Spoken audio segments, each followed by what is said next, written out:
கர்த்தர் அதிசயங்களை செய்கிறார். ஊழியங்கள் வழங்கும் ஜீவ வார்த்தை. இந்த நாளுக்காக ஏசப்பாவுக்கு நன்றி செலுத்துவோம். ஏசப்பா நல்லவர் நல்லவர். அவர் நமக்கு கொடுத்திருக்கிற பரிசுத்த வேதாகமத்துக்காய் நன்றி செலுத்துவோம். அதற்கு எழுதி வைத்திருக்கிற சத்தியங்களுக்காக நன்றி செலுத்துவோம். கர்த்தர் நம்மோடு பேசுகிற அந்த காரியங்களுக்காக நன்றி செலுத்துவோம். இன்றைக்கு ஆண்டவர் உங்களோடு பேச போகிறார். கலங்காதீங்க, அற்புதம் நடக்கும். ஏசப்பா நம்ம முகாந்தரம் இல்லாமல் அந்த பூமியில படைச்சாரு. ஒரு நோக்கம் உண்டுங்க. அவரை தேடுங்க, அவரை அறியுங்க, வசனத்தை தியானிங்க, நல்ல ஒரு சபையில போய் ஆராதிங்க, ஆவியோடும் உண்மையோடும் கர்த்தரை மகிமைப்படுத்துங்க. ஏசப்பாவுக்கு உண்மையுள்ளவங்களா மாறுங்க. உங்க வாழ்க்கையின் சரித்திரத்தை மாற்றி ஆண்டவர் எழுதுவார். புரிந்து கொண்டீர்களா? எல்லாத்தையும் மாற்றி எழுதி விடுவார். இன்றைய ஜீவ வார்த்தைக்கான வசனம் 2 நாளாகமம் 14:7. அவன் யூதாவை நோக்கி, தேசம் நமக்கு முன்பாக அமர்ந்திருக்கையில் நாம் இந்த பட்டணங்களை கட்டி அவைகளுக்கு அலங்கங்கள், கோபுரங்கள், வாசல்கள் உண்டு பண்ணி தாழ்பால் போட்டு பலப்படுத்துவோமாக. நம்முடைய தேவனாகிய கர்த்தரை தேடினோம். தேடின போது சுற்றிலும் நமக்கு இளைப்பாறுதலை கட்டளையிட்டார் என்றான். அப்படியே கட்டினார்கள். அவர்களுக்கு காரியம் வாய்த்தது. இன்றைய ஜீவாத்தின் தலைப்பு காரியம் வாய்க்கும். அங்கே ராஜா என்னென்ன காரியத்தை செய்தானோ எல்லாவற்றையும் கர்த்தர் வாய்க்க பண்ணினாராம். பாருங்கள், தேவன் வாய்க்க பண்ணுவார். இன்னைக்கு எல்லாம் காரியங்கள் வாய்க்க இல்லையா? சங்கீதம் 1வது சங்கீதத்தை இங்கே வாசித்து பாருங்க. துன்மார்க்கனுடைய ஆலோசனை நடவாமலும், பாவிகளுடைய வழியில் நில்லாமலும், பரியாசக்கார உட்கார இடத்தில் உட்காராமலும், கர்த்தருடைய வேதத்தில் பிரியமாயிருந்து இரவும் பகலும் அதில் தியானமா இருக்கிற மனுஷன் பாக்கியவான். அவன் நீர்க்கால் ஓரமாய் நடப்பட்டு தன் காலத்தை தன் கலியை தந்து இலை உதிராதிருக்கிற மரத்தை போல் இருப்பான். அவன் செய்வதெல்லாம் வாய்க்கும். பார்த்தீங்களா? எங்க இருக்குது? வசனத்தில் இருக்குது, வார்த்தையில் இருக்குது.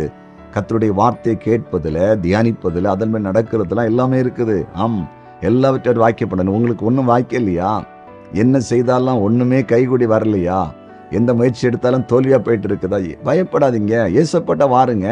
அப்படி வசனத்தை நம்புங்க, வசனத்தை தியானிங்க, பைபிளை படியுங்க. நல்ல மனுஷெல்லாம் மாறுவோம். தாழ்மை வரட்டும், அன்பு வரட்டும், ஜெப வாழ்க்கை வரட்டும், விசுவாச வாழ்க்கை வரட்டும், பரிசுத்த வாழ்க்கை வரட்டும். அப்போ கண்டிப்பாக ஆண்டவர் எல்லாத்தையும் செய்வார். நம்ம என்ன முயற்சி எடுத்தாலும் அது வாய்க்கும். வேலைக்கு முயற்சி எடுத்தால் வேலை வரும். வேலை வேலை யாருக்கும் இல்லையே, எங்களுக்கு இப்படி கிடைக்குன்னு நினைக்காதீங்க. ஒரு காலத்தில் நாங்கள் படிக்கிற காலத்தில் அப்படித்தான் எங்கள் நண்பர்கள்லாம் சொல்லுவாங்க, படித்தா வேலையே கிடைக்க போகுது. பாருங்கள், அப்படி தான் பேசுவாங்க. என் கூட படித்தவங்கெல்லாம் நிறைய பேர் வேலையில் இருக்காங்க, அரசாங்க வேலையில் இருக்கிறாங்க, தனி நிறுவனங்களில் பெரிய பெரிய வேலையில் இருக்கிறாங்க, பிஸ்னஸ்காரில் இருக்காங்க. என்ன கர்த்தர் ஊழியத்தை பிரிச்செடுத்து எல்லார காட்டிலும் மேலே அதையனையும் கர்த்தர் வச்சிருக்காரு. பார்த்தீங்களா? ஒரு குறையும் இல்லை. இந்த பூமியில் நம்ம உண்டாக்குன தேவனால் எல்லாம் செய்ய முடியும். அதனால எங்கேயும் போய் நீங்க கலங்கிட்டு இருக்காதீங்க. ஏசப்பட்ட வாங்க, இனி உங்களோடு பேசுறாரு.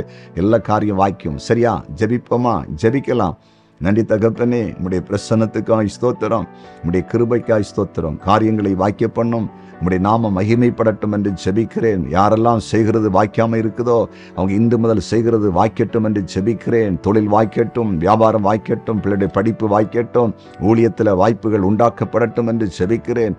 தடைகள் மாறட்டும், காரியங்கள் வாய்க்கக்கூடாதபடி போராடுகிற பொல்லாத பிசாசை இயேசுவின் நாமத்தில் கடிந்து கொள்ளுகிறேன். ஒரு தெய்வீக பிரசன்னம், ஒரு தெய்வீக அன்பு, ஒரு தெய்வீக கிருபை இப்பொழுது எல்லாரையுமே சூழ்ந்து கொள்ளட்டும் என்று இயேசுவின் நாமத்தில் ஜெபிக்கிறேன்.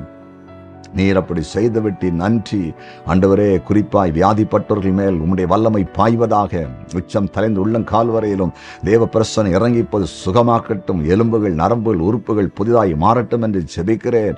எதிர்காலத்தை குறித்த பயத்தோடு, குடும்பத்தில் வந்த பிரச்சனைகளோடு, மரண பயத்தோடு சாகுன்னு யாரா இருப்பாங்கன்னா இப்போது அவர்களுக்கு விடுதலை உண்டாகட்டும் என்று ஜெபிக்கிறேன். மரண கட்டுகள் விலகுவதாக. தேவ பிரசன்னம் எல்லாரையும் மூடட்டும் என்று ஜெபிக்கிறேன். கர்த்தருக்கு ஊழியம் செய்த அத்தனை தேவ பிள்ளைகளையும் ஆசீர்வதித்தருளும். ஜெபத்தை கேட்டதற்காய் ஸ்தோத்திரம். இயேசுவின் நாமத்தில் பிதாவே, ஆமேன்.